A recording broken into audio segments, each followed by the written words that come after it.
अरे राजा की आएगी बारात, रंगीली होगी रात, मगर वो तुम्हें मारेगी। चुप बे, वही तो मुझे तारेगी।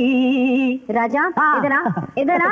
क्या बात है, आजकल सुबह सुबह उठ जाता है, इतनी जल्दी उठ के जाता कहाँ है सवेरे सवेरे? मंदिर गए थे देवी के दर्शन करने।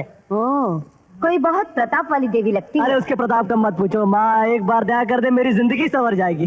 क्या उम्र होगी उस देवी की? होगी 18-19 साल की। नहीं नहीं नहीं, कभी देवियों की भी कोई उम्र होती है? लेकिन इस देवी की उम्र है 18 या 19 साल की, है ना? मगर राजा, तू तो अच्छी तरह जानता है कि तेरे बाबूजी ने तेरी शादी बचपन में ही तय कर दी थी अपने दोस्त की बेटी के साथ। मैं जानता हूँ माँ, मगर मैं ये भी जानता हूँ कि अगर मेरी माँ चाहेगी तो सब कुछ ठीक हो सकता है। माँ, माँ तेरी कसम, माँ मैं उसे बहुत प्यार करता हूँ। माँ उसे मेरी शादी करा दो। अच्छा बाबा, अच्छा, बात करती हूँ तेरे बाबूजी से, अगर वो मान गए तो कल ही तेरा रिश्ता लेके उसके घर जा। अरे मेरी अच्छी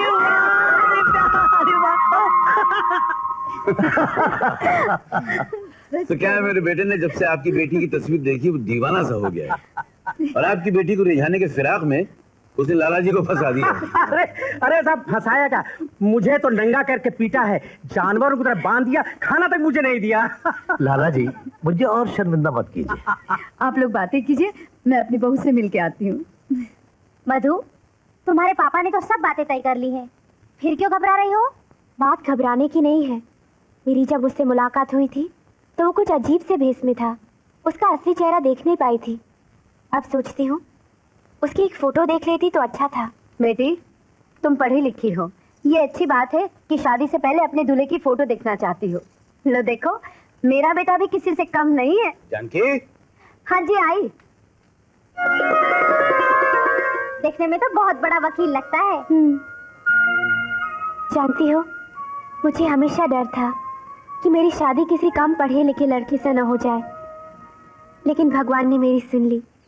चंद्रमोहन, अचानक? अरे अचानक तुमने पहाड़ हमारे सर के ऊपर तोड़ डाला। हमने सुना कि तुमने राजा बाबू की शादी कहीं और तय कर दी। अरे कुछ तो बचपन की दोस्ती का लिहाज किया होता।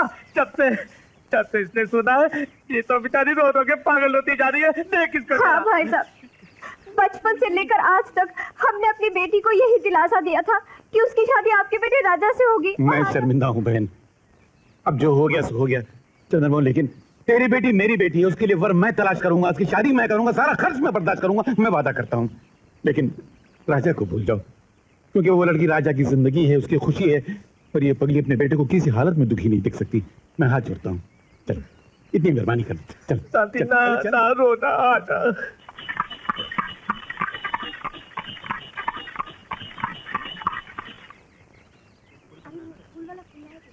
लगता है ये घर उन्हीं का है।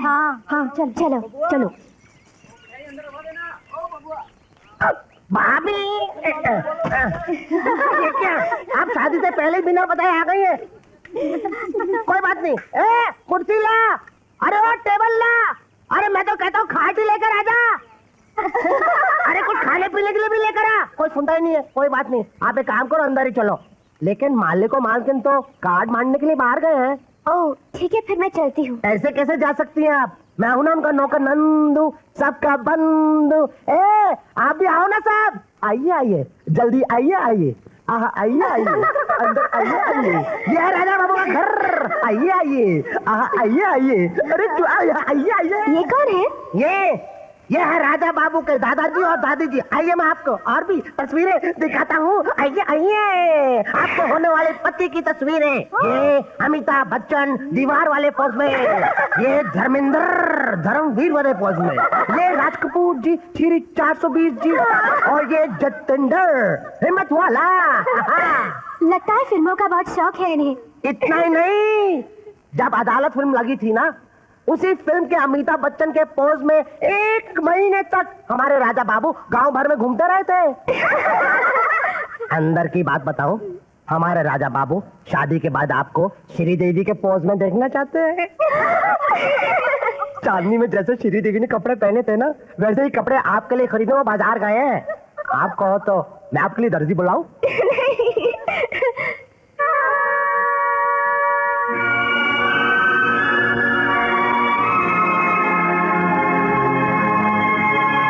ये सब तस्वीरें? ये भी हमारे राजा बाबू की है।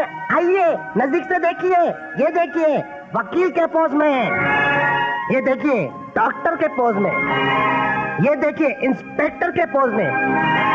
बस जहाज चलाने वाले कप्तान की तस्वीर बाकी है, खिंच गई है, 2-1 रोज में लग। ये आप सोच क्या रही हैं?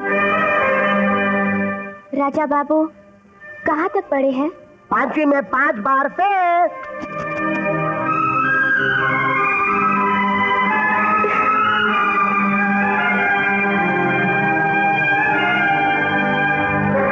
अरे भाभी सुनो तो सही, ये अचानक आपको क्या हो गया?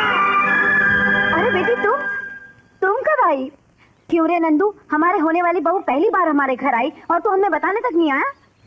क्या है ना बेटी, आज शुभ दिन है ना, इसीलिए मैं और तेरे ससुर जी गांव में न्योता देने निकले थे। देख तो बस अब इतने ही कार्ड रह गए हैं। और इन्हें बचाकर ही रखना, किसी को देने की कोई जरूरत नहीं। ये तुम क्या कह रही हो बहू? बहू? कौन बहू? किसकी बहू? मैं तुम्हारी कोई बहू नहीं हूँ। क्या बात है बेटी, ये अचानक क्या हो गया तुम्हें? किसी ने कुछ कह दिया तुम्हें? किसी ने कुछ नहीं कहा, मेरी किस्मत अच्छी है इसीलिए सच्चाई अपने आप मेरे सामने आ गई। आपके 5वीं क्लास फेल अनपढ़ गवार बेवकूफ बेटे के साथ मैं शादी करने के लिए तैयार नहीं हूँ। क्या मेरे बेटे को बेवकूफ कहा तूने? होश में? अजी छोड़ो, 4 क्लास क्या पास कर दी, मेरे बेटे के बारे में कुछ भी कहेगी? आस्ते। सुना आपने, ये कहती क्या है मेरे बेटे को? अनपढ़ गवार है मेरा बेटा, क्या कहना क्या है तुझे? अरे छोड़ो, ऐसे थोड़ी होता है, शादी के कार्ड बन गए, लोगों को पता है कि शादी होने वाली है, कभी शादी के लिए हाँ कहती कभी ना कहती, ये कोई बात है? अरे छोड़ो ना, क्या समझती क्या है तू अपने आप को? बेटी, ए बेटी, सबसे पहले तो मैं अपनी पत्नी की वजह से तुझसे हाथ जोड़ के माफी मांगता हूँ बेटी। और दूसरी बात ये कि वो थोड़ी सी पागल है, अपने बेटे के खिलाफ किसी के मुंह से एक शब्द नहीं सुन सकती। बेटी, जाने से पहले एक बात सुन ले, अपने आप को मेरी जगह पर रख के सोच। मैं इस गांव का एक इज्जतदार आदमी, अगर ये शादी नहीं हुई तो मैं गांव में किसी को मुंह दिखाने के काबिल नहीं रहूंगा, मेरी इज्जत खाक में मिल जाएगी। मैं हाथ जोड़ता हूँ बेटी, अपना फैसला बदल दे बेटी। आपकी इज्जत के लिए मैं अपनी जिंदगी बर्बाद नहीं कर सकती हूँ। और अगर आपको अपनी इज्जत का इतना ही ख्याल था तो शादी तय करते वक्त आप अपने अंगूठे छाप बेटे की असली तस्वीर लाते। वकील के लिबास में खींची हुई तस्वीर लाने की क्या जरूरत थी हमें धोखा देने के लिए? नहीं बेटी,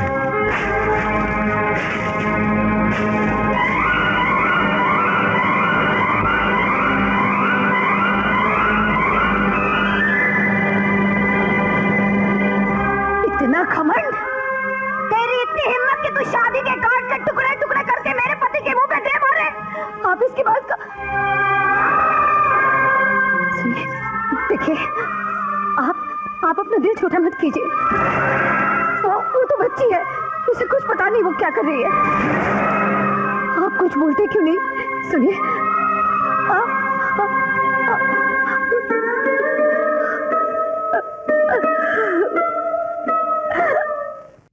ये तूने ठीक नहीं किया बेटी।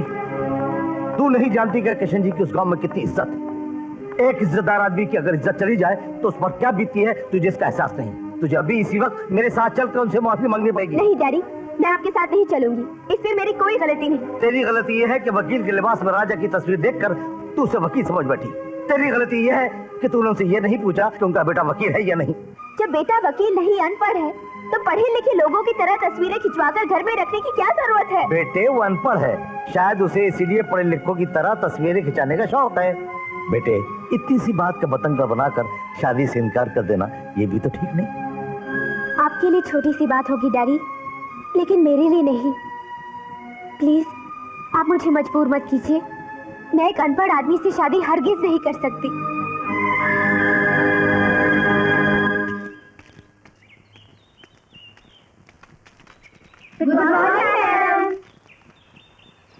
कौन है आप लोग? हम लोग टीचर्स हैं। आपके स्टूडेंट को पढ़ा लिखा कर आपके काबिल बनाने आए हैं। आइए बैठिए अनपढ़ जी। हाँ। नमस्ते टीचर। नमस्ते स्टूडेंट। बोलो A for apple, A for apple, B for ball, B for ball, C for cat. नहीं, C for card, marriage card. भाभी भाभी भाभी, मेरी प्यारी भाभी, मेरी भोली भाभी, राजा की नैया बीच में और मैं गुड़ गोते खाए, भाभी पार लगा दे और झटपट पार लगा दे और झटपट पार लगा दे। शराब। अरे किशन सिंह, तुम शादी के कार्ड सारे गांव में बांट आए हो, और अगर अब शादी नहीं हुई तो तुम्हारी इज्जत का क्या होगा? हाँ भाई साहब, गांव में लोग कैसी कैसी बातें कर रहे हैं। मैं तो अब भी कहती हूँ आप हाँ कर दीजिए तो मैं गांव से अपनी बेटी को बुला लूँ। शादी की तारीख में शादी भी हो जाएगी और आपकी नाक भी रह जाएगी। चुप रहिए। आप लोग अपने मतलब के लिए बातों में मिर्च मसाला लगाकर इनका दिल और मत दुखाइए। सुनिए जी, आप इन लोगों की बातों में मत आइए। आपकी इज्जत जितनी इस गांव में थी आगे भी उतनी ही रहेगी, यकीन कीजिए।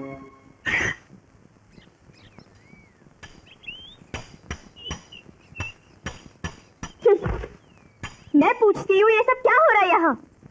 हमारी जबान में इसे तंबू गाड़ना कहते हैं। भाभी जी, ये आपके घर के सामने तंबू इसलिए गाड़ रहे हैं ताकि इसकी साए में बैठ के ये भूख हड़ताल कर सके। इसका मतलब तमाशा करके लोगों के दिलों में हमदर्दी जगाना चाहते हो? मुझे लोगों से क्या मतलब? मेरा मतलब तो सिर्फ तुमसे है मधु।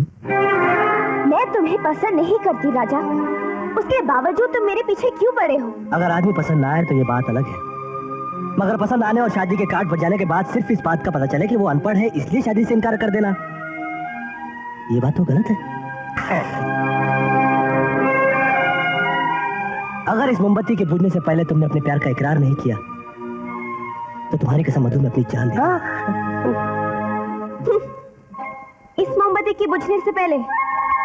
उस मोमबत्ती के नहीं, इस मोमबत्ती के बुझने से पहले। My foot. ए भाभी भाभी। मधु, मुझे नहीं लगता ये दीवाना इतनी आसानी से तुम्हारा पीछा छोड़ेगा। और नहीं तो क्या, देखो ना कैसे प्रेम की जोत जला के तंबू गाड़ के भूख हड़ताल करने बैठ गया। डोंट वरी अबाउट हिज तंबू।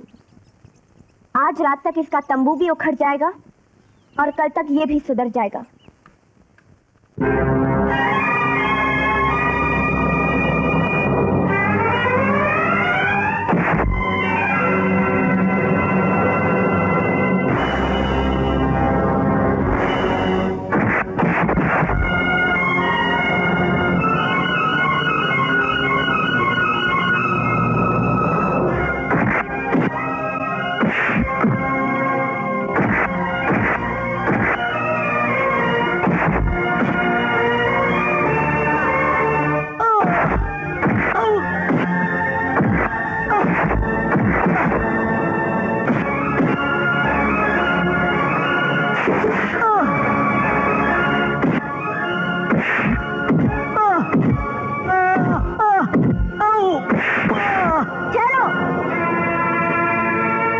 मैंने तुम लोगों से इसकी जान लेने के लिए नहीं, सिर्फ सबक सिखाने के लिए कहा था।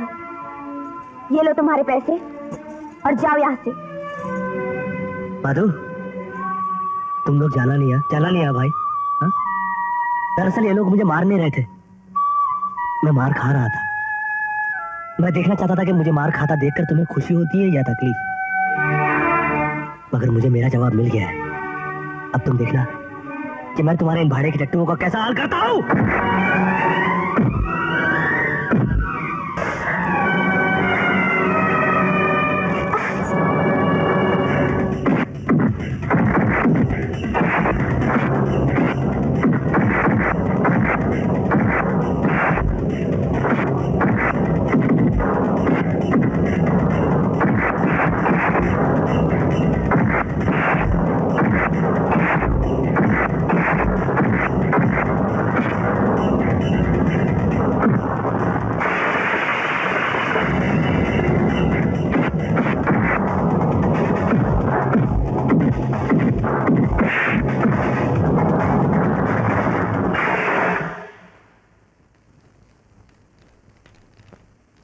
अब क्या कहती हो मधु? बात अगर जिद की है राजा, तो मेरी भी एक आखिरी बात सुन लो। अगर तुम इस मोमबत्ती के बुझने से पहले यहाँ से नहीं गए तो तुम तो अपनी जान बाद में दोगे। उससे पहले मैं तुम्हें खुदकुशी करके दिखा दूंगी कि जान किस तरह दी जाती है। नंदू, इन दोनों की लाश उठाकर बाहर फेंक दो। तुरंत मोटरसाइकिल निकाल, हम लोग गांव जाएंगे। ये क्या कह रहे हैं आप? सही कह रहा हूँ नंदू। आज मधु ने वो कह दिया है जो मैं कभी सपने में भी सोच नहीं सकता।